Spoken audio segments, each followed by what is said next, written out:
सैयदना हजरत इब्राहिम इस्माइल अलैहिमुस्सलाम मिल्लत इब्राहिमी और सरकार दो आलम सल्लल्लाहु ताला अलैहि वसल्लम की मिलाद पाक का इनेकादो इंसराम किया। अल्लाह रब्बुल इज्जत अपने हबीब के सदक़े में उन तमाम नौजवान बच्चे जिन्होंने इस मैदान में दिल में सुखने हिस्सा लिया, अल्लाह ताला उन सबके इस अमल को अपनी बारगाह में कबूल फरमाए, मजीद हौसला अता फरमाए और हमारा आप सबका जमा होना कबूल फरमाए। जो लोग बहुत पीछे बैठे हुए हैं, लाइट की वजह से उनका चेहरा मुकम्मल तौर पर साफ नहीं दिख रहा है, उनसे गुजारिश है कि आप थोड़ी देर के लिए आगे आ जाइए आगे। अल्लाह का करम है,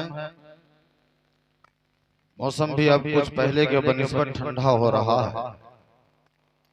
बड़ी अच्छी निजामत हाफिज़ो कारी जाकिर साहब से आप समात कर रहे हैं।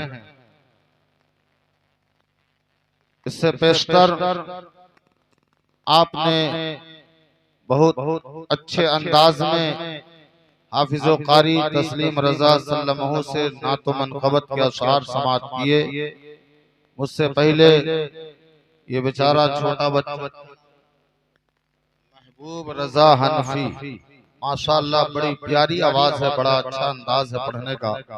अल्लाह ताला अपने हबीब के सदक़े में आलिम बाअमल हाफिज़ कुरान बनाए और साथ ही साथ आवाज की बुनियाद पर अल्लाह ताला पूरे हिंदुस्तान और बैरून हिंदुस्तान में भी सफर की तौफीक और रफीक अता फरमाए। आ जाइए, बस तकरीर में नहीं करूंगा, कुछ मसाइल चूंकि कुर्बानी के अय्याम 2 दिन के बाद हमारे और आपके दरमियान में आ रहे हैं, तो कुर्बानी के ताल्लुक से कुछ बातें आपके गोशे गुजार में करना चाहूंगा। चूंकि जब कुर्बानी का वक्त करीब आता है, ईदुल अजहा का महीना आता है, कुर्बानी का वक्त करीब आता है, तो ऐसे वक्त में लोगों को जरूरी मसाइल पूछने की जरूरत पड़ती है। आदमी कफन का मसला कब पूछता है, मय्यत को गुस्ल देने का मसला कब पूछता है, मय्यत के बारे में कोई भी दीनी बात दरियाफ्त कब करता है, जब किसी का इंतकाल हो गया। उससे पहले आदमी सीखने की कोशिश नहीं करता।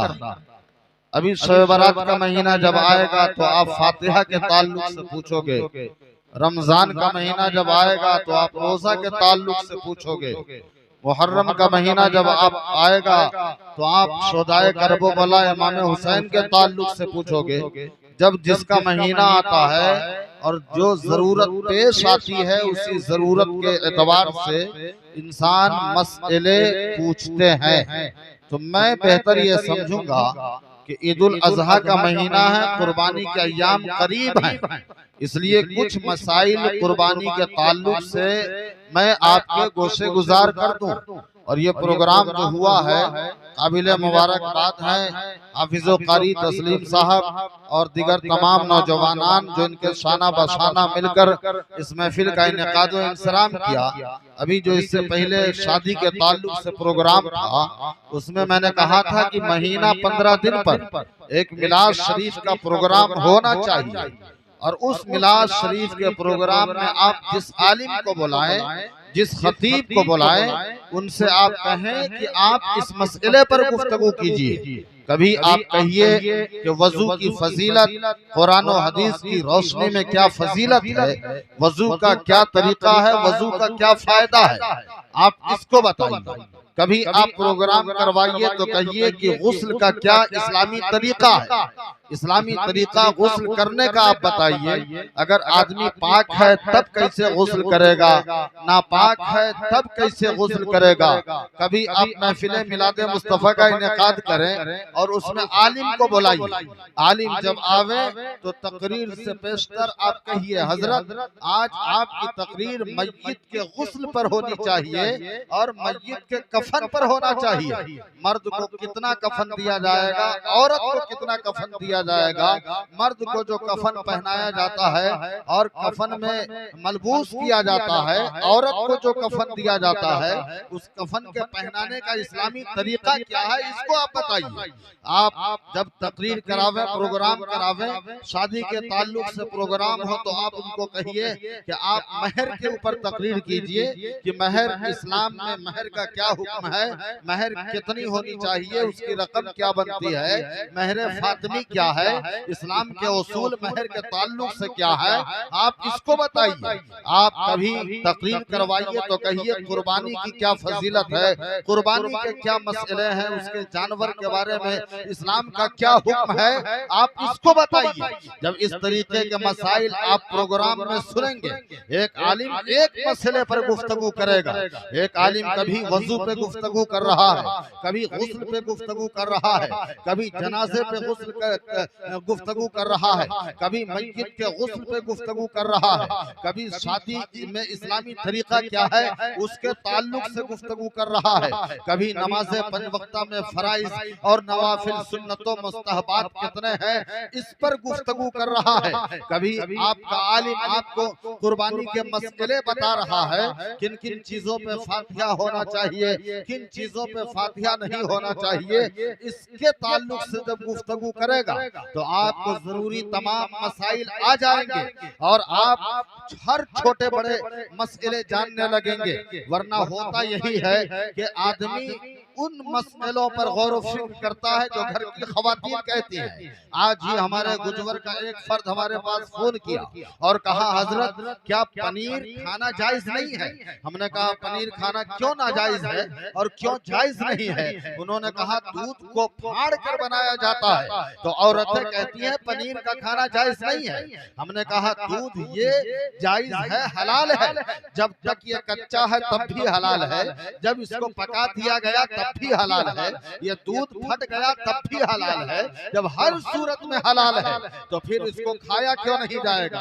अब जैसे लोगों में एक मसला मशहूर है कि मुहर्रम के महीने में मछली नहीं खाना चाहिए या मछली पर फातिहा नहीं होती है, क्यों मछली पर फातिहा नहीं होगी?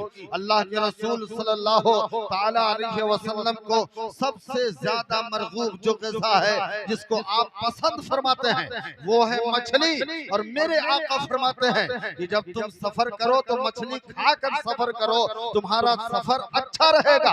तो जब मछली का खाना जायज है तो जिन जिन चीजों का खाना जायज है उस पर फातिहा करना भी जायज है, उस पर फातिहा हराम नहीं है, मना नहीं है।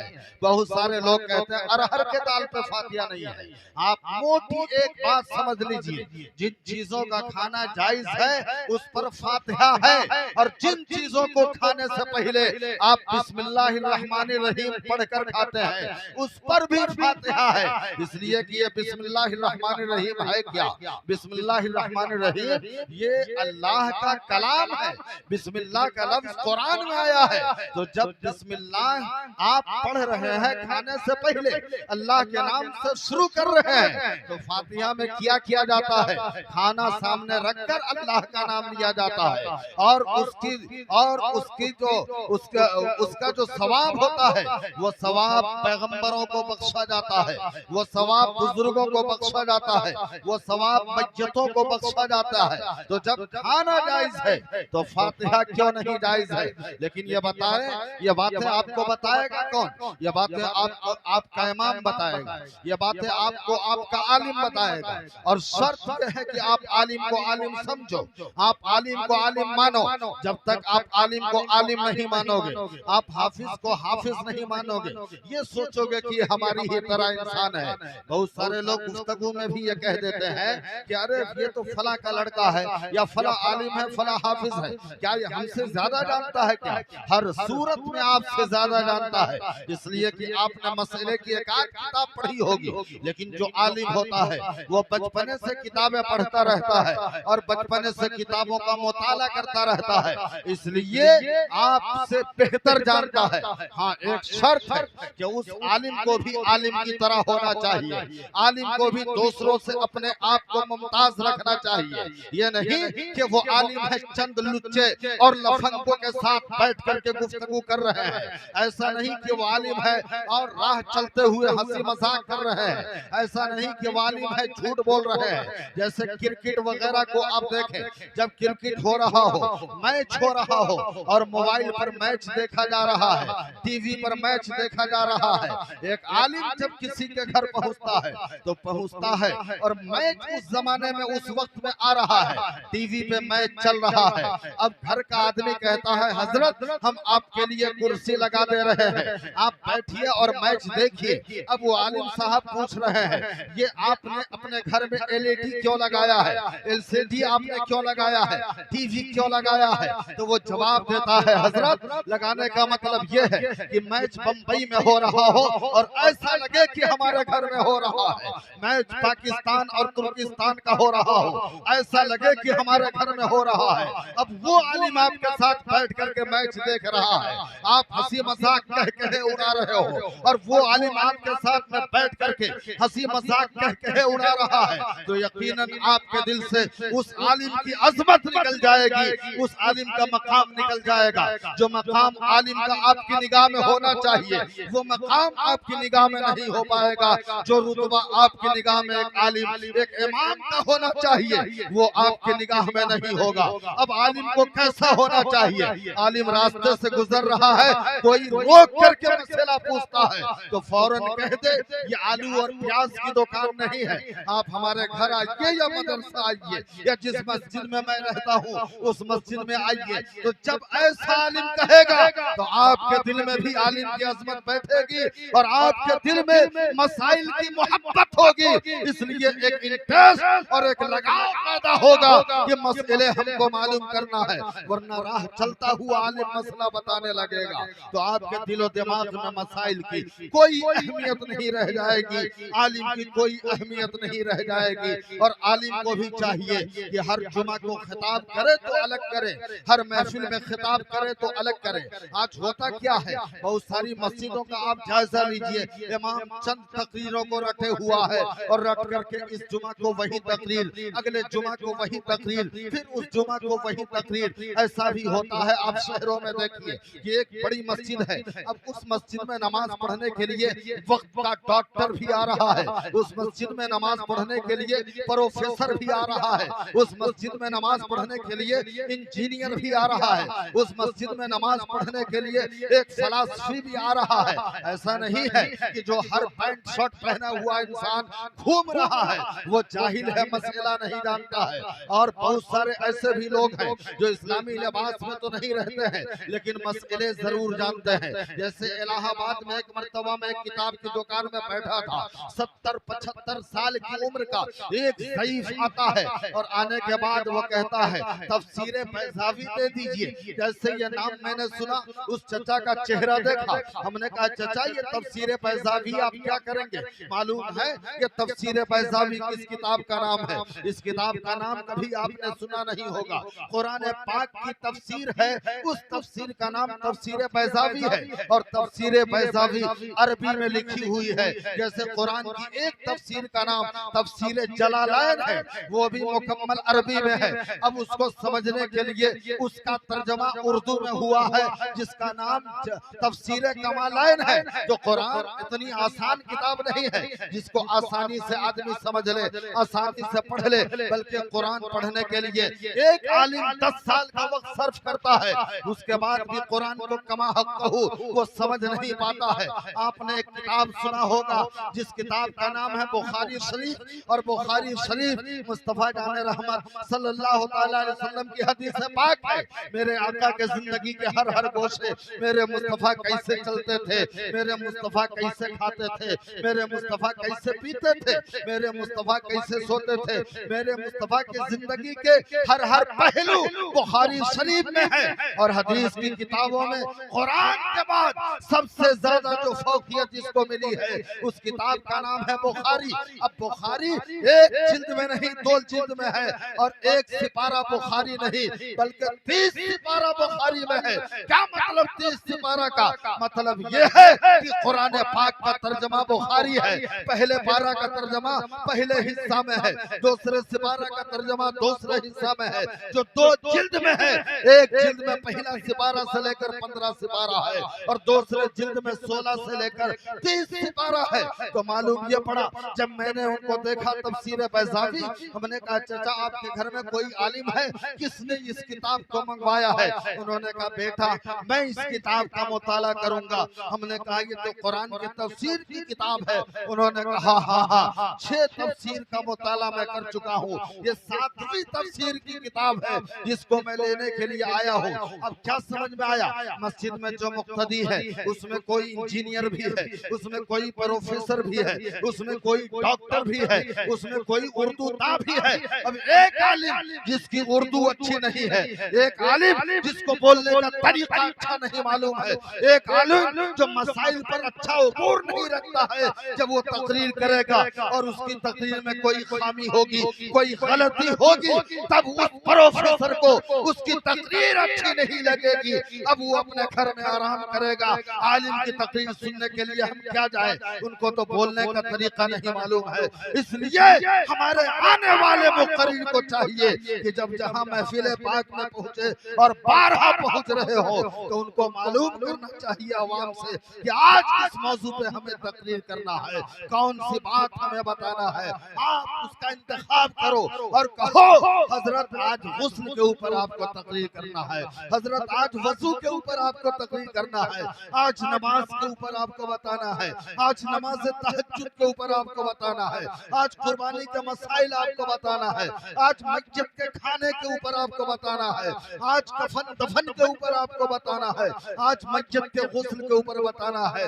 जब एक मौजू पे आप गुफ्तगू सुनोगे तो यकीनन बहुत सारे मसाइल आपको आ जाएंगे और एक मौजू पर गुफ्तगू के लिए 40 से 45 मिनट लगता है। आप अगर स्कूल में पढ़े होंगे तो आपने देखा होगा कि 1 घंटा जो स्कूल का होता है वो 40 मिनट का भी होता है, 45 मिनट का भी होता है, 50 मिनट का भी होता है। क्या मतलब 50 मिनट का घंटा होता है? क्या नहीं होता है। 60 मिनट का 1 घंटा होता है और 60 सेकंड का 1 मिनट होता है। लेकिन स्कूल का जो घंटा होता है वो 40 मिनट का होता है, 45 मिनट का होता है, 50 मिनट का होता है। ये 1 घंटा 40 मिनट का क्या मतलब? ये 20 मिनट का भी हो सकता था, 30 मिनट का भी हो सकता था, 1.5 घंटे का भी हो सकता था, 2 घंटे का भी 1 घंटा हो सकता था, लेकिन 40 मिनट का हो रहा है। इसलिए एक मौजू के ऊपर अगर कमा हक़्क़हू आदमी गुफ्तगू करेगा तो कम से कम 40 मिनट जरूर करेगा, 45 मिनट जरूर करेगा, 50 मिनट जरूर करेगा। अब वजू के ऊपर आप तकरीर कर रहे हो, 40 मिनट की गुफ्तगू होगी, तकरीर मुकम्मल हो गई। आप नमाज के ऊपर तकरीर करवा रहे हो, 50 मिनट की तकरीर होगी, तकरीर मुकम्मल हो गई। कोई जरूरत नहीं है कि आप 2 घंटे तकरीर करवाओ और 2 घंटे सुनो, 40 ही मिनट सुनो, लेकिन उस 40 मिनट में आपको एक मसला आ जाना चाहिए। नारे तकबीर, नारे रिसालत, मसलके आला हजरत, उलमाए अहले सुन्नत, जश्न ईद मिलादुन नबी हजरत अल्लामा मौलाना रज़ाउल्लाह साहब क़िबला नूरी अशमती। नारे तकबीर, नारे रिसालत। माशाअल्लाह। कुर्बानी के दिन आ रहे हैं, यानी दुशंबा का दिन, जून की 17 तारीख, ये 10 जिलहिज्जा की तारीख, 3 दिन कुर्बानी के दिन रहते हैं। साल में 5 दिन ऐसे हैं जिन दिनों में रोजा रखना हराम। 5 दिन, 4 दिन कुर्बानी में है, 3 दिन तो आप कुर्बानी करते हैं, 10, 11, 12, लेकिन जो 13 तारीख है उर्दू 13 तारीख, ये भी ज़ियाफ़तुल्लाह के दिन है। इन 4 दिनों में बंदा अपने रब का मेहमान होता है, ज़ियाफ़तुल्लाह के दिन। और 5वां दिन ईदुल फित्र का दिन। पूरे साल में कितने दिन हो गए? बोलिए कितने दिन हो गए? अब लोग जाग रहे हैं ना, कम से कम 5 तो बोल सकते हैं ना। साल में कितने दिन है जिनमें रोजा रखना हराम है? 5 दिन। 5 दिन आप पूरे साल में रोजा नहीं रख सकते हैं, रखना भी चाहें तो नहीं रह सकते। अब अवाम में एक मसला क्या मशहूर है, जिसके जानिब से कुर्बानी है वो रोजा रखे, ऐसा मसला मशहूर है कि नहीं, है ना। आप लोग जो बड़े बूढ़े लोग हैं बताइए, और करीब आइए ना हमारे, और करीब आइए, मैं आपको चाहता हूं कि कुछ मसला बताओ। और आज ये सोचते होंगे कि मसले की क्या अहमियत है, कोई अहमियत नहीं मसले की। अहमियत है, अहमियत कब समझ में आएगी, जब आप इस दुनिया में नहीं रहोगे, इस दुनिया में नहीं रहोगे, चले जाओ, और एक एक जर्रे का हिसाब आपसे होगा, एक एक कतरे का हिसाब आपसे होगा, हर जायजो नाजायज के बारे में आपसे पूछताछ होगी, तब आपको मालूम पड़ेगा कि हमने क्या सही किया क्या गलत किया। इसलिए जरूरी है कि आप अपने जिंदगी में जरूरी मसाइल को जानो। क्या पहले के लोग ये जानते नहीं कि जिन लोगों के नाम से, जिनके जानिब से कुर्बानी होती है, उनको रोजा रखना चाहिए? बोलिए, जानते हैं ना। लेकिन कितने दिन है जिसमें रोजा रखना हराम है? 5 दिन। हाँ, मसला क्या है? मसला ये है कि जिसकी जानिब से कुर्बानी है, बेहतर है कि सबसे पहले वो कुर्बानी का गोश्त खाए। ये नहीं लिखा है कि वो रोजा रखे।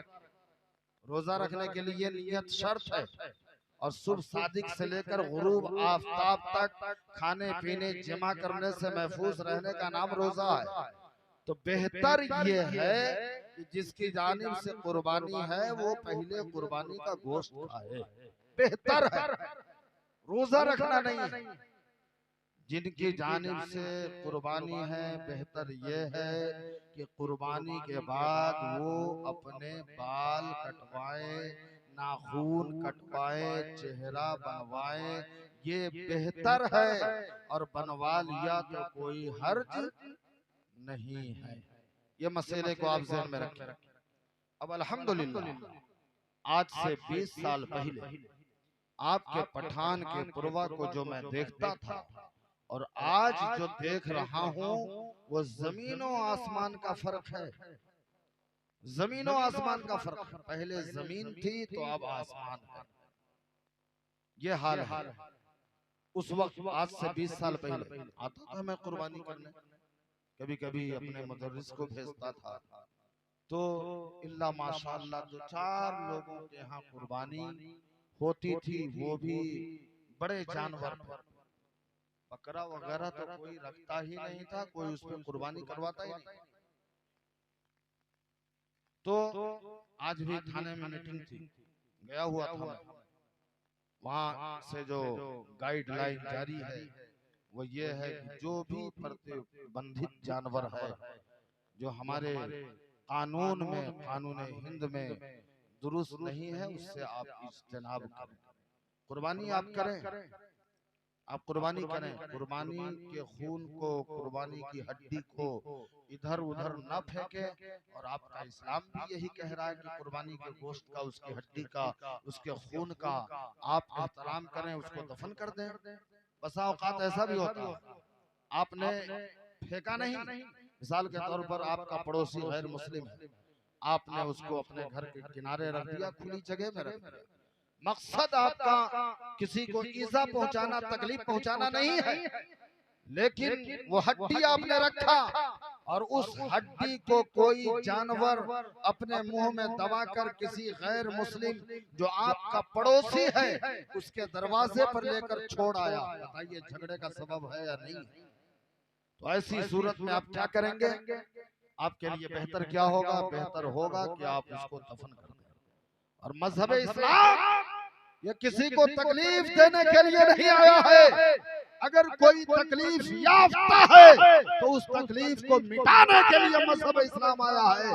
जैसे मैंने जुमा में भी कई बार गुजर में कहा कि जब रमजान का महीना आता है हर 2 मिनट पे सहरी के लिए जगा रहे हो, अब 2 मिनट हो गया, 2 मिनट बाकी है, उठ जाइए, कुल्ली कर लीजिए, नाक में पानी डाल लीजिए, होशो हवास में आ जाइए, बनाइए, खाइए, कोई जरूरत नहीं है इसकी। जिसको रोजा रखना है उसके घर में मोबाइल है, घड़ी है, एक बार ऐलान कर दो। जब रात में 2 घंटे ऐलान करते रहोगे तो आपको तो बेदार रहना है, लेकिन आपके गांव में अगर आपका कोई हिंदू भाई है उस आवाज से आपको उसको तकलीफ पहुंच रही है तो कोई फायदा नहीं है आपको जगाने से, इसलिए कि इस्लाम किसी को तकलीफ देने के लिए नहीं आया है। अगर किसी को तकलीफ हो रही हो तो उसका मदावा बन करके इस्लाम इस कायनात में आया।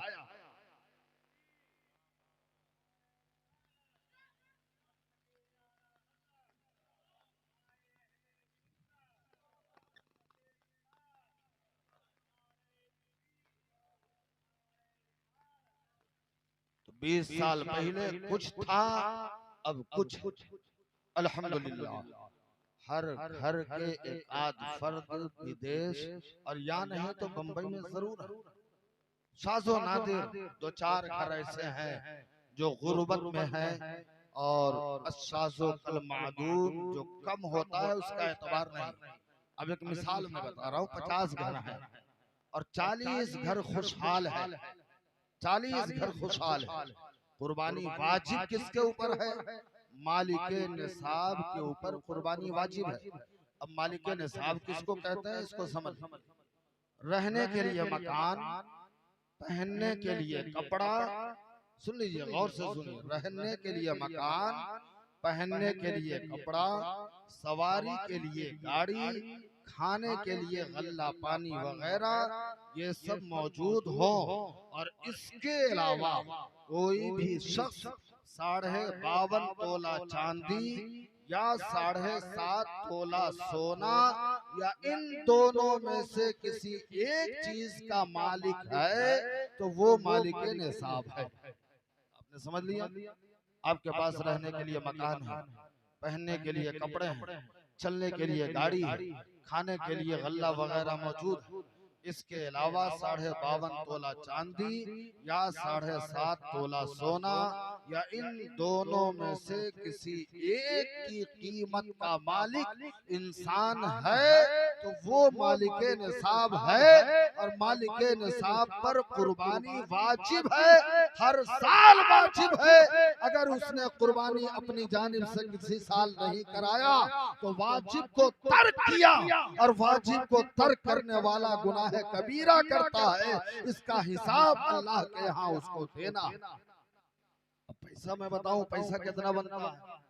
52.5 तोला चांदी ले लीजिए, सोना को एक साइड में रखिए, इसलिए दोनों में से किसी एक की कीमत का मालिक है तो सोना महंगा है उसको एक साइड में रखिए।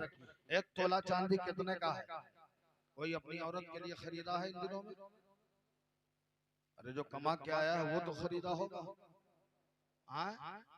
800 रुपए का 1 तोला, 800 रुपए। तो 52 तोला का कितना हो गया? बोलिए जोड़िए, 52 तोला का कितना हो गया? 800 रुपए का 1 तोला 41,600 रुपए अगर कोई अपने पास रखा है या बैंक में रखा है, अपने पास रखा है या बैंक में रखा है या फिर 52.5 तोला चांदी है और या नहीं तो 1 ही तोला सोना है। ये भी आप सुन लीजिए, 7.5 तोला सोना नहीं, 1 तोला सोना है। 1 तोला सोना कितने का है? 60,000 का तो होगा, 76,000 रुपए और 41,500 रुपए उसके पास है तो मालिक निसाब है। अब 1 तोला सोना है तो 76,000 का है, वो मालिक निसाब हुआ कि नहीं हुआ? हुआ ना? तो मालिक निसाब है तो उसके ऊपर कुर्बानी वाजिब है। अब ये तो पैसा मैंने बता दिया, अब बताइए कौन घर ऐसा नहीं है जिस घर में औरतों के पास कम से कम 50,000 का जेवर नहीं है कि नहीं? अगर है तो वो मालिक निसाब है कि नहीं है? और मालिक निसाब है तो उसके ऊपर कुर्बानी वाजिब। और अगर उसने कुर्बानी अपनी जानिब से नहीं करवाया तो वाजिब को तर्क किया, गुनाह कबीरा किया, बड़ा गुनाह किया। अच्छा, कुर्बानी हर साल वाजिब है। बसा औकात ऐसे भी लोग करते हैं, जैसे मिसाल के तौर पर ले लीजिए हाफिज तस्लीम साहब, अल्हम्दुलिल्लाह कमा रहे हैं, है ना, ये कमा रहे हैं। मिसाल, ये मालिक निसाब है। इन्होंने सोचा कि हमने बकरा पाला है और उस बकरे की कुर्बानी अपने दादा मरहूम के इसाले सवाब के लिए करवा दे, उनकी जानिब से करवा दे। तो जिनकी जानिब से करवाया उसका सवाब उनको मिलेगा, इनकी जानिब से करवाया उनका सवाब उनको मिलेगा। मगर इनके ऊपर जो कुर्बानी वाजिब है वो वाजिबियत अदा ना हुई, क्योंकि इन्होंने अपनी जानिब से नहीं करवाया, अपनी जानिब से नहीं करवाया। हाँ, घर के मरहूमीनों मरहूमात की जानिब से आप कुर्बानी करवाएं।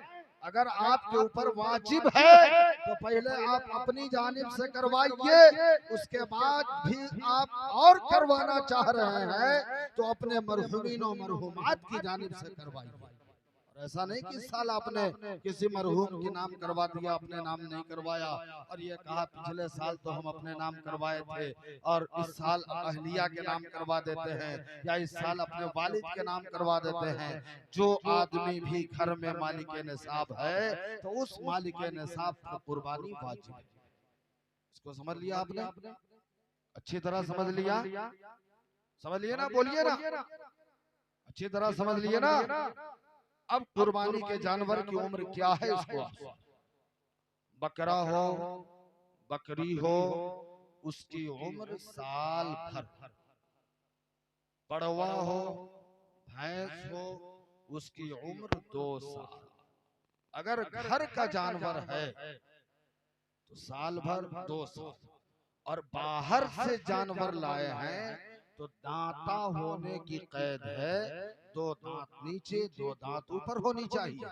इसलिए कि हो सकता है बाहरी आदमी बेचने के लिए झूठ बोल रहा हो कि ये 2 साल का है और 2 साल का है नहीं तो कुर्बानी होगी नहीं। तो बाहर के जानवर के लिए दांता होना शर्त है, और घर का जानवर है तो उसके लिए बकरा बकरी साल भर का और बड़ा जानवर 2 साल का होना जरूरी है। अब इस मसले को भी आपने जान लिया। जानवर 5 ऐब से पाक होना चाहिए। ये सब इसलिए बता दे रहा हूँ, इसलिए बता दे रहा हूँ कि अब इसके बाद जो आदमी कुर्बानी करवाएगा, जानवर खरीदेगा, वो न तो हमको फोन करेगा ना हाफिज तस्लीम को फोन करेगा, फोन करके मसला नहीं मालूम करेगा। आज बता दे रहा हूँ, जहन में मसला बैठा लीजिए। 5 ऐब से जानवर पाक होना चाहिए। वो 5 ऐब क्या है? काना ना हो, काना ना हो 1, लंगड़ा ना हो 2, दुम कटा हुआ ना हो 3, सींग टूटी हुई ना हो 4, इतना कमजोर न हो कि खुद चलकर कुर्बान गाह तक न जा सके। 5 चीजें हो गई। अब सींग के बारे में मसला ये है कि अगर सींग हल्की टूटी हो, गूदा उसका न दिखाई पड़ रहा हो, 4 हिस्सा में से 1/3 से कम टूटी हो, गूदा न दिखाई पड़ रहा हो, तो फिर उसका शुमार सींग टूटने में नहीं होगा। समझ लिया आपने मसला? तो जब आप कुर्बानी के जानवर खरीदेंगे तो ये देखिए कि लंगड़ा भी ना हो, अंधा भी ना हो, दुम कटा हुआ भी ना हो, इतना कमजोर भी ना हो कि खुद चलकर कुर्बान गाह तक न जा सके। कुर्बानी के कितने दिन होते हैं? 3 दिन होते हैं कुर्बानी के, और वो दिन 10 जिलहिज्जा के शुभ सादिक से लेकर 13वीं 12वीं जिलहिज्जा के गुरूब से पहले पहले तक कुर्बानी है। अब ये नमाज का मामला है कि जहाँ नमाज होती है वहाँ के लोग नमाज के बाद कुर्बानी शुरू करें। 3 दिन हो गए कुर्बानी के दिन, हो गए ना कुर्बानी के दिन। जिस जानवर में, जैसे मान लीजिए एक पड़वा आपने खरीदा, कुर्बानी भी है, कुछ हिस्से अकीका के भी हैं, तो कुर्बानी के जानवर में अकीके के जानवर की शमूलियत हो सकती है। कुर्बानी के गोश्त का वही हुक्म है, अकीका के गोश्त का वही हुक्म है जो कुर्बानी के गोश्त का हुक्म है। कुर्बानी का गोश्त आप 3 हिस्सा करें, एक हिस्सा गरीब के लिए रखें, एक हिस्सा दोस्त अहबाब के लिए और एक हिस्सा अपने लिए। अब मसला समझ लीजिए कि 3 हिस्सा जो आप कर रहे हैं वो अंदाजन न करें कि अंदाजा से इतना एक हिस्सा मैंने कर दिया, दूसरा हिस्सा अंदाजे से इतना कर दिया, तीसरा हिस्सा अंदाजे से इतना कर दिया। मसले में ये है कि कुर्बानी के जानवर के गोश्त को जब तकसीम करें तो वजन करके तकसीम करें ताकि एक बूटी भी कहीं ज्यादा ना हो जाए। ये मसला, अगर उसके बाद भी आप अपनी मर्जी उसमें चला रहे हैं तो इसके जिम्मेदार आप हैं, इसका जिम्मेदार कोई आलिम नहीं है, इसका जिम्मेदार कोई इमाम नहीं है, इसका जिम्मेदार कोई हाफिज है। ये कुर्बानी क्या है? सहाबा ने अपने आका से पूछा था, या रसूल अल्लाह सल्लल्लाहु अलैहि वसल्लम, मा हाज़िहिल उज़ाही या रसूल अल्लाह, ऐ अल्लाह के रसूल ये कुर्बानी क्या है? तो मेरे आका फरमाते हैं, सुन्नतो अबीकुम ले इब्राहीम व इस्माईल अलैहिमुस्सलाम। ऐ सहाबा, ये तेरे बाप दादा हजरत इब्राहिम और इस्माईल अलैहिमुस्सलाम की सुन्नत है। अब सहाबा ने अर्ज किया, या रसूल अल्लाह इस कुर्बानी का फायदा क्या है? तो मेरे आका फरमाते हैं, कुल्लो शारिन हसना, हर बाल के बदले अल्लाह एक नेकी अता फरमाता है। पूरी कायनात का कैलकुलेटर कंप्यूटर इकट्ठा करो और एक बकरा के जिस्म में कितने बाल है शुमार करो। कैलकुलेटर आजिज हो सकता है मगर बता नहीं सकता कि एक बकरा के जिस्म में कितने बाल है। तो आप अंदाजा लगाइए, जब कोई बंदा अपनी जानिब से कुर्बानी करता है तो अल्लाह ताला उसके नामाए अमाल में कितनी नेकियां अता फरमाता है। इसलिए आप मालिक निसाब हैं तो अपनी जानिब से कुर्बानी करवाएं। 2 ही चीज इंसान को ज्यादा महबूब होती है, सबसे पहले अपनी जान, फिर अपनी औलाद। हजरत इब्राहिम ने अपनी जान की भी कुर्बानी दी, आग में कूद पड़े और औलाद का नंबर आया तो हजरत इब्राहिम अलैहिस्सलाम इस्माइल अलैहिस्सलाम को दूल्हा बनाकर ले जाकर मिना की वादी में आपने लेटाया। अल्लाह ने हुक्म दिया और हजरत सारा ने कहा कि आप ज्यादा मोहब्बत करते हो हाजरा से, इसको छोड़ो। तो चटियल मैदान में हजरत इब्राहिम अलैहिस्सलाम इस्माइल अलैहिस्सलाम को ले जाकर छोड़ आए। बिल्कुल चटियल मैदान था, एक घर सिवाय अल्लाह के घर के कोई घर वहां मौजूद नहीं था।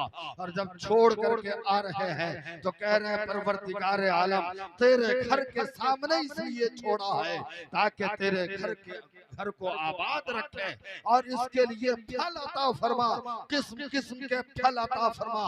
ये हजरत इब्राहिम अलैहिस्सलाम दुआ कर रहे हैं। 5000 साल का जमाना हजरत इब्राहिम अलैहिस्सलाम को गुजरा मगर उनकी दुआ का असर आज ये देखने को मिल रहा है जहां एक घर के अलावा कोई घर नहीं था।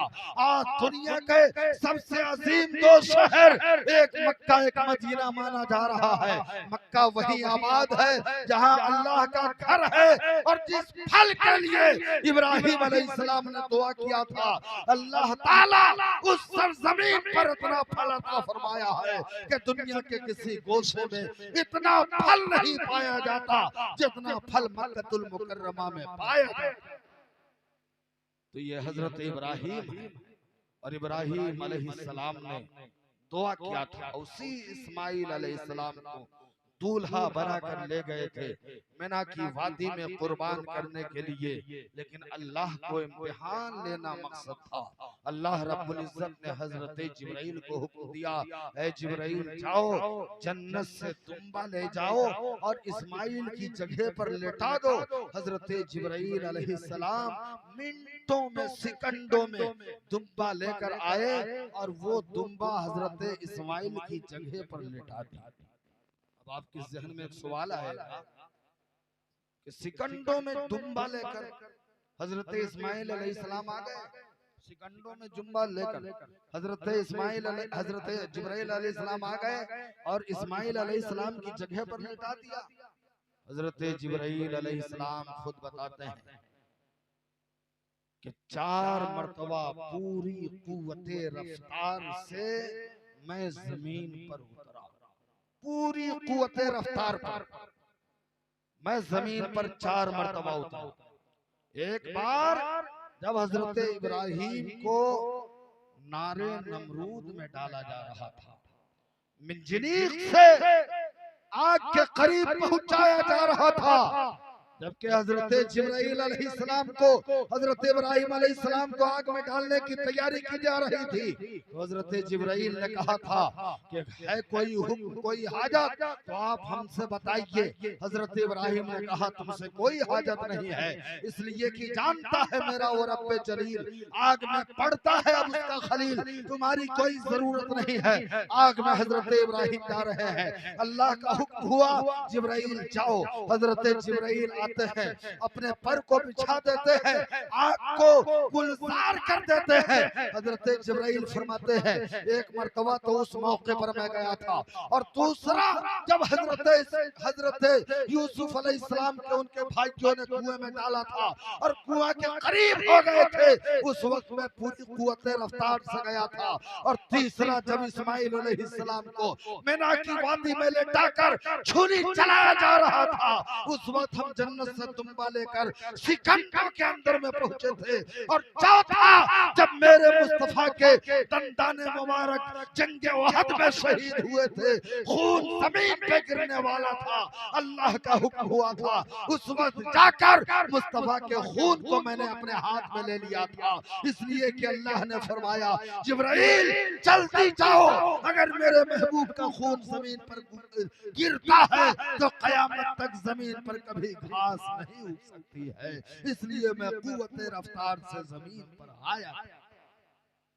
तो आप हजरत जिब्राइल की ये कुव्वत देखें, लेकिन जिब्राइल वो है जिनको ये कुव्वते रफ्तार मेरे मुस्तफा के सदक़े में मिली, मेरे मुस्तफा के तवस्सुल से मिली। इसलिए मुसलमानों, कुर्बानी के अय्याम है और ये ज़ियाफ़तुल्लाह के दिन है। 4 दिन ज़ियाफ़तुल्लाह के, 9वीं ज़िलहिज्जा के फज्र से लेकर 13वीं ज़िलहिज्जा के असर तक आपको हर फर्ज नमाज के बाद तकबीरे तशरीक पढ़ना है, मर्द हो या औरत, चूंकि नमाज मर्द पे भी फर्ज है, नमाज औरत पे भी फर्ज है। अगर औरतें घर में नमाज पढ़ रही हैं तो वो घर ही में तकबीरे तशरीक पढ़ेंगी। जैसे ही सलाम फेरा, अल्लाहु अकबर अल्लाहु अकबर ला इलाहा इल्लल्लाह वल्लाहु अकबर अल्लाहु अकबर वलिल्लाहिल हम्द, ये तकबीरे तशरीक है 9वीं ज़िलहिज्जा के फज्र से लेकर 13वीं ज़िलहिज्जा के असर तक। अब लोग गलती करते हैं, जैसे मैं जब गुजवर में आया, मैं अपनी बात बता रहा हूँ, गुजवर में आया तो लोग 9वीं ज़िलहिज्जा के फज्र से लेकर 12वीं ज़िलहिज्जा के असर तक पढ़ते थे। कब तक पढ़ते थे? 12वीं ज़िलहिज्जा के असर तक। मैं आया और 12 ज़िलहिज्जा हो गया। जब मगरिब की नमाज पढ़ा कर मैंने सलाम फेरा तो मैंने पढ़ा अल्लाहु अकबर ला इलाहा इल्लल्लाह वल्लाहु अकबर वलिल्लाहिल हम्द। तो मैं देख रहा हूँ कि अकेले मैं पढ़ रहा हूँ, मेरे साथ में कोई पढ़ ही नहीं रहा है। 12 ज़िलहिज्जा के असर तक तो लोगों ने पढ़ा, मगर मगरिब में लोगों ने नहीं पढ़ा, मैं अकेले पढ़ा। जब नमाज हो गई बाहर निकले तो लोगों ने मुक्तदियों ने मुझसे सवाल किया, मौलाना साहब ये बताइए, अभी आपने तकबीर तशरीक पढ़ा जबकि कुर्बानी का दिन तो आज खत्म हो गया है ना, तो असर ही तक तो है तकबीर तशरीक पढ़ना। हमने कहा आप कहना क्या चाह रहे हैं? बोले कहना हम ये चाह रहे हैं कि जब आज कुर्बानी का दिन खत्म हो गया, आज से अब कुर्बानी नहीं होगी, तो तकबीर तशरीक अब क्यों पढ़ रहे हैं? तो हमने कहा कुर्बानी तो 10 जिलहिज्जा से हो रही है, 9 जिलहिज्जा से आप तकबीर तशरीक क्यों पढ़ रहे हैं? एक दिन पहले से क्यों पढ़ रहे हैं? एक दिन बाद तक पढ़ने का हुक्म है। मसले की किताब में लिखा है, जैसे उर्दू में मसले की एक मोतबर किताब है जिसका नाम है कानून शरीयत। उस कानून शरीयत में लिखा हुआ 13 जिलहिज्जा की असर तक तकबीर तशरीक पढ़ा जाए। अब मस्जिद है, कितने लोग नमाजी हैं यहाँ? कितने लोग नमाजी हैं बताइए?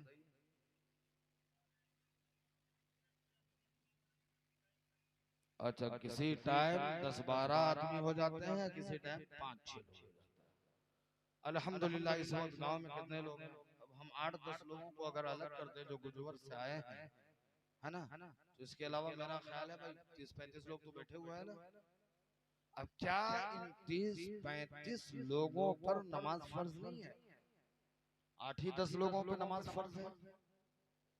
जब तने तनहा अल्लाह का घर था, इब्राहिम अलैहिस्सलाम छोड़ कर आ रहे हैं इस्माइल अलैहिस्सलाम, तो इब्राहिम अलैहिस्सलाम ने क्या कहा? परवरदिगार आलम, तेरे घर के सामने जंगलों बयाबान में इसलिए छोड़ रहा हूँ ताकि तेरे घर को आबाद करें, तेरे घर को आबाद करें। और आबाद अल्लाह ने ऐसा किया कि साल में एक मर्तबा ईद उल अज़हा के मौके पर हज फर्ज किया और सारी कायनात के लोग उस खाना काबा के तवाफ के लिए पहुंचते हैं। ये भी इस्लाम का एक मिजाज है, शरीयत का एक निसाब है। मस्जिद आपने क्यों बनाया? क्या नमाज पढ़ने के लिए आपके पास घर नहीं है? क्या आपके पास कमरा नहीं है? क्या आपके पास दरवाजा नहीं है? आप अपने घर में नमाज नहीं पढ़ सकते हैं? बताइए, पढ़ सकते हैं कि नहीं? बोलिए ना, बोलिए, आप हमारे सवाल का जवाब दीजिए। अपने घर में नमाज पढ़ सकते हैं कि नहीं पढ़ सकते हैं? पढ़ सकते हैं। इसलिए पढ़ सकते हैं कि सारी कायनात को, पूरी रूए जमीन को अल्लाह रब्बुल इज्जत ने मस्जिद बनाया है। पूरी रूए जमीन को मस्जिद बनाया है। जिसको जहाँ जगह मिल रही है वही नमाज पढ़े, उसकी नमाज हो जाएगी ना? अरे हो जाएगी ना? आप अपने कमरे में पाको साफ जगह पर मुसल्ला बिछाकर नमाज पढ़िए, आपकी नमाज हो जाए। बरामदे में नमाज पढ़िए, आपकी नमाज हो जाए। आंगन में नमाज पढ़िए, आपकी नमाज हो जाएगी। आप अपने दरवाजे पे नमाज पढ़िए, नमाज हो जाएगी। नमाज हो जाने के लिए जगह का पाको साफ होना शर्त है। जिस कपड़े में आप नमाज पढ़ रहे हैं उस कपड़े का पाको साफ होना शर्त है। आपका पाको साफ होना शर्त है। या और सी बात है कि हम मुसलमान हैं, हमारे पास इतना वक्त नहीं है और हमको नमाज से इतनी मोहब्बत नहीं है, वरना सबक लीजिए, सबक सीखिए आप उन लोगों से। आप देखिए, जब गैर मुस्लिम अपना घर बनाता है और गैर मुस्लिम जब घर बनाता है और उस घर में 4 कमरे या 5 कमरे होते हैं, 6 कमरे होते हैं, सबसे कम समझ लीजिए 3 कमरा बन रहा है, तो 3 कमरा में एक छोटा सा कमरा खास कर देता है। और उस कमरा को इसलिए खास करता है कि अब इसमें हमारे भगवान रहेंगे, हम इसमें पूजा पाठ करेंगे। लेकिन मुसलमान जब अपना घर बनाता है तो क्या कोई एक जगह खास करता है कि हमको इसमें नमाज अदा करना है? नहीं खास करता है। कोई एक कमरा खास करता है कि हमको इस कमरे में इबादत और रियाजत करना है? नहीं करता है। अब अगर वो अपने घर में नमाज पढ़ना चाहता है तो वो पढ़ सकता है, लेकिन घर में नमाज नहीं पढ़ रहा है। हुक्म यह है कि अपने गांव में मस्जिद बनाओ, और जब आपने मस्जिद बनाया तो हुक्म यह है कि आप मस्जिद में आइए और मस्जिद में जमात के साथ नमाज पढ़िए। इसलिए जमात के साथ नमाज पढ़ने का हुक्म है कि मोहल्ले के जब सारे लोग मस्जिद में आएंगे और कांधे से कांधा मिला करके खड़े होंगे, एक साथ में खड़े होंगे। जब पड़ोस का आदमी आ रहा है, अगल बगल बगल का आदमी आ रहा है, दूरों नजदीक का आदमी आ रहा है, दिन और रात में 5 मरतबा मुलाकात हो रही है, तो एक इंसान दूसरे इंसान से सलाम करेगा और पूछेगा बताओ तुम्हारी खबर खैरियत कैसी है, तो वो आदमी अपनी खबर खैरियत बताएगा। अगर कोई दिक्कत परेशानी उसको हो रही है तो वो अपनी दिक्कत और परेशानी अपनी गुर्बत बताएगा। दूसरा मुसलमान इसके पास वुसअत है, अल्लाह ने ताकत और कुव्वत दिया है और उस परेशानी को दूर करने की सलाहियत उसके अंदर अल्लाह ने दिया है, तो वो आदमी उसकी परेशानी को सालिब करेगा, वो आदमी उसकी गुर्बत को दूर करने की कोशिश करेगा, उसकी हिमायत करेगा। इसीलिए हुक्म है कि आप मस्जिद बनाओ और जमात से नमाज पढ़ो ताकि अमीर और गरीब में फर्क न रह जाए, बड़ा छोटा में फर्क न रह जाए। और दिन और रात में 5 मरतबा जब नमाज पढ़ने के लिए आओगे एक दूसरे की हालत और खबर खैरियत ली जाएगी। अब जैसे ही हफ्ते का दिन आता है, अब पठान के पुरवा वालों तुमको पठान के पुरवा में नमाज नहीं पढ़ना है, मुजवर जामा मस्जिद में पहुंचना है और वहां पहुंच करके तुमको नमाज पढ़ना है। अब पठान के पुरवा वाले जब गुजवर वालों के पास जाएंगे तो एक साथ मिलकर एक सब में खड़े होकर के नमाज पढ़ेंगे। तो अगर किसी का लिबास फटा पुराना होगा, कोई किसी का चेहरा सूखा हुआ होगा, कोई बीमार नजर आएगा, तो हुक्म यह है कि उससे पूछा जाए तुम्हारा कपड़ा फटा क्या है, क्या तू गुर्बत में है, तुम्हारा चेहरा परेशान क्यों है, क्या तू परेशानी में है, तुम्हारा चेहरा उदास क्यों है, क्या तू बीमार है। तो वो उस जमा में जब नमाज शाना बशाना मिलाकर पढ़ेगा और उसकी कोई परेशानी दिखेगी तो आदमी वो समझेगा कि ये परेशान है और उसको दूर करने की कोशिश करेगा। और आगे आप चले जाइए, ये तो जुमा का दिन हो गया, नमाज पंज वक्त का वक्त हो गया, अब साल में 2 नमाज आ रही है, ईद और बकरीद। अब गिरदोनाफ के जितने लोग हैं वो सारे लोग जामा मस्जिद में पहुंचे और पहुंच करके नमाज अदा करें। या और सी बात है कि हमने अपनी तबीयत को ही शरीयत समझा है और अपनी तबीयत से सारे मसाइल निकाल लेते हैं। जैसे जहाँ जुमा की नमाज जायज नहीं है वहाँ भी हम जुमा की नमाज बाजमात कर बैठे हैं, जहाँ ईद की नमाज पढ़ने का हुक्म नहीं है वहाँ भी हम ईद की नमाज पढ़ रहे हैं। जैसे मुजवर में जुमा मस्जिद है जिसको जामा मस्जिद कहा जाता है, उस जामा मस्जिद में शुरू से नमाज जुमा हो रही है, ईद बकरीद हो रही है। अब उसके बाद जहाँ जहाँ नहीं होती थी वहाँ भी लोग कर रहे हैं। जैसे मिसाल के तौर पर ले लीजिए, आप नवादा चले जाइए, वहाँ एक छोटी सी मस्जिद है, नमाज जुमा भी हो रही है, ईद बकरीद भी हो रही है। आप और आगे चले जाइए, नरई गांव में पहुंचे, वहाँ भी छोटी मस्जिद है, वहाँ भी जुमा हो रही है, ईद बकरीद हो रही है। आप और आगे चले जाइए बवलिया, वहाँ भी मस्जिद है, नमाज जुमा हो रही है, ईद बकरीद हो रही है। आप करीब में देख लीजिए मोहम्मदपुर चारपुरा, वहाँ भी नमाज जुमा हो रही है, ईद बकरीद हो रही है। आप देख लीजिए भवानीगंज, वहाँ भी नमाज जुमा हो रही है, ईद बकरीद हो रही है। अब मुफ्ती साहब के पास पहुंचिए, काजी साहब के पास पहुंचिए और इनसे पूछिए कि छोटे छोटे गांव है, इसमें पहले जुमा नहीं होता था, हमने जुमा कायम किया है, क्या इस्लाम इसकी इजाजत देता है? फौरन ये शहर आपको मना करेंगे, नहीं नहीं इस्लाम इसकी इजाजत नहीं देता है, जहाँ जो चीज पढ़ना है वही पढ़ो। जहाँ एक बाप दादा के जमाने से बड़ी मस्जिद है, जामा मस्जिद लोगों ने करार दिया, वहाँ जुमा की नमाज हो रही है, वही पढ़िए। अब उसके बाद जैसे ही साल में ईद का दिन आता है, बकरीद का दिन आता है, सारे लोग गिरदो अतराफ के लोग वहाँ पहुँच के नमाज पढ़े। अब उसमें किसी को कोई परेशानी है तो अपनी परेशानी का मुजाहिरा करे, लोग उसको साल्व करने की कोशिश करे। अब उसके बाद जब हज के याम आते हैं, जिन लोगों पर अल्लाह ने हज फर्ज फरमाया है, अल्लाह अपने घर में बुला रहा है। अब सारे लोग, पूरी कायनात के लोग यहाँ इकट्ठा हो जाओ, पूरी दुनिया के लोग यहाँ जमा हो जाओ। अब पूरी दुनिया के लोग जमा हो रहे हैं, कफन पहन कर घूम कर रहे हैं, अल्लाह की तस्बीह बयान कर रहे हैं, अल्लाह की बड़ाई बयान कर रहे हैं, दीवाना और मजनू की तरह अपनी जिंदगी गुजार रहे हैं। तो परवरदिगार आलम फरिश्तों से कहता है, ए फरिश्तों, ये मेरा बंदा सब कुछ होने के बाद दीवाना बना हुआ है, मेरा बंदा कपड़ा होने के बाद ये कफन पहने हुआ है। आज मेरी दरिया रहमत जोश में है, जब ये बंदा मुझसे मांगेगा, जो मांगेगा मैं उसको अता करूंगा। बंदा अपने रब से जो मांगता है अल्लाह ताला उसको अता फरमाता है। तो इस्लाम का नारे तकबीर, नारे रिसालत, उलमाए अहले सुन्नत, उलमाए अहले सुन्नत हजरत अल्लामा मौलाना रज़ाउल्लाह साहब क़िबला, नारे तकबीर, नारे रिसालत। तो आप इस्लाम के कानून पर अमल करें और जैसे मैंने बताया, जब भी मिलाद शरीफ की महफिल हो हम रहें कोई दूसरे आलिम हो, कोई जरूरी नहीं कि आप मौलाना रज़ाउल्लाह को बुलाइए। रोज रोज रोज रोज गोश्त खाइएगा तो आपका भी दिमाग खराब हो जाएगा। अरे रोज गोश्त मजा नहीं आ रहा, वही मौलाना रज़ाउल्लाह, वही मौलाना रज़ाउल्लाह। तो शहर प्रतापगढ़ में बहुत सारे मौलाना है, कभी किसी को बुलाइए, कभी किसी को बुलाइए, और बुलाकर जो मैंने बताया ताकि आप अच्छी तरीके से मसले जान लीजिए। मैं कहता हूँ जितने लोग यहाँ बैठे हैं, और करीब करीब 40 लोग होंगे, 40 लोग जो बैठे हैं, इन 40 लोगों में अगर मैं पूछ लूं किसी से कि अगर किसी का कपड़ा नापाक हो जाए तो कैसे पाक करेगा, किसी का कपड़ा नापाक हो जाए तो कैसे पाक करेगा, कोई आदमी खुद नापाक हो जाए तो कैसे गुस्ल करेगा, तो ये 40 लोगों में शायद 5 लोग मुझे बताएंगे। ये स्टेज की बात नहीं कर रहा, हाफिज तस्लीम की बात नहीं कर रहा, जियाउद्दीन की बात नहीं कर रहा।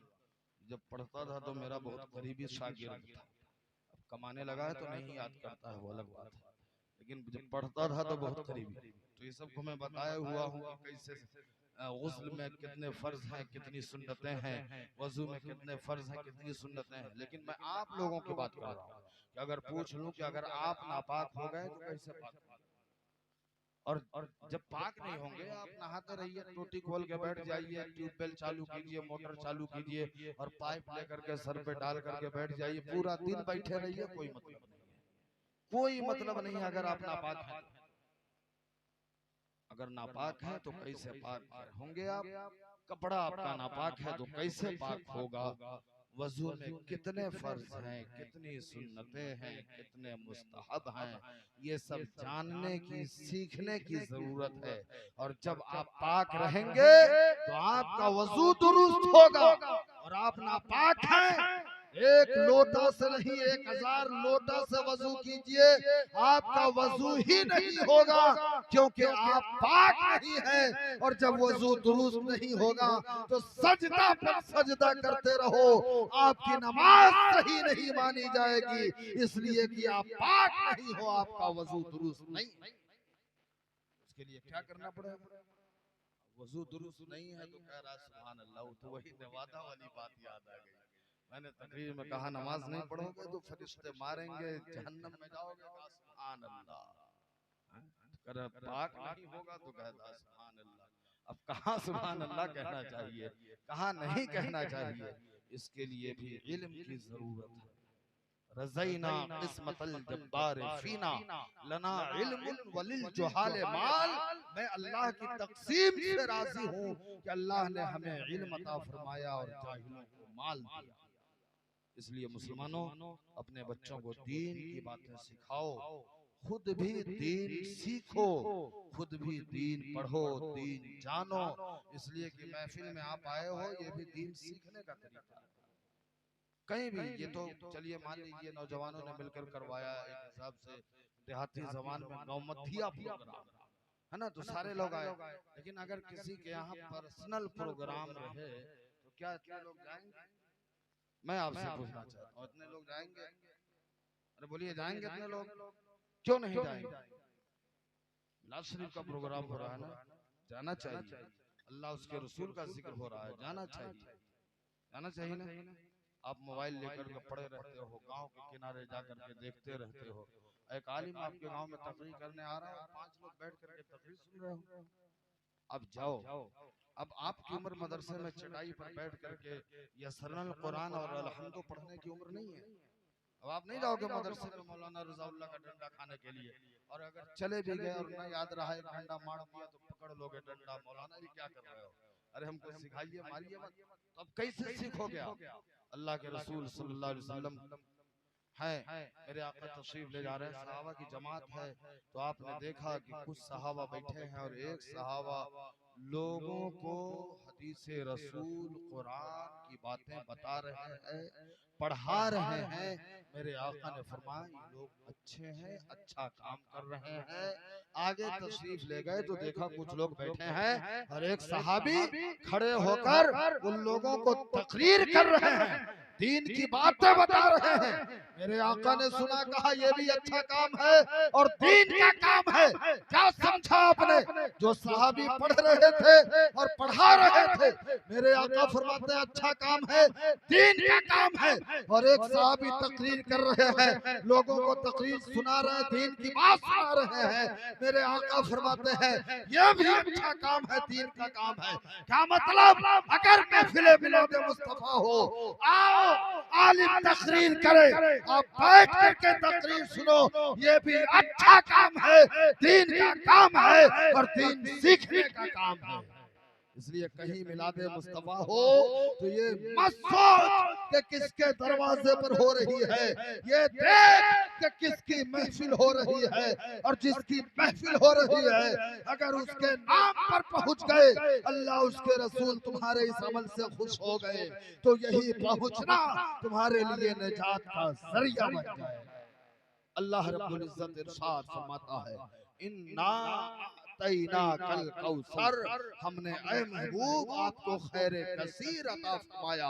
फसल्ले ले रब्बिका वनहर, अपने रब के लिए नमाज पढ़ो और कुर्बानी करो। नमाज पढ़ो अल्लाह के लिए, कुर्बानी करो अल्लाह के लिए, खाओ अल्लाह के लिए, सो अल्लाह के लिए, चलो अल्लाह के लिए। और हर काम बंदे मोमिन को अल्लाह के लिए करना है, इसलिए कि बंदा खुद ही वादा कर चुका है। और वो वादा क्या है? इन्ना सलाती व नुसुकी व महयाया व ममाती लिल्लाहि रब्बिल आलमीन। ऐ अल्लाह, मेरा जिंदा रहना, मेरा मरना, मेरी नमाज, मेरी कुर्बानी सब तेरे लिए है। तो जब अल्लाह के लिए इंसान का काम होता है तो अल्लाह उसको कबूल फरमाता है और उस अमल से अल्लाह खुश होता है। जो कुछ बयान हुआ, अल्लाह ताला सबसे पहले हमें और हमारे बाद आप सबको अमल की तौफीक और रफीक अता फरमाए। वमा अलैना इल्लल बलाग। अस्सलामु अलैकुम।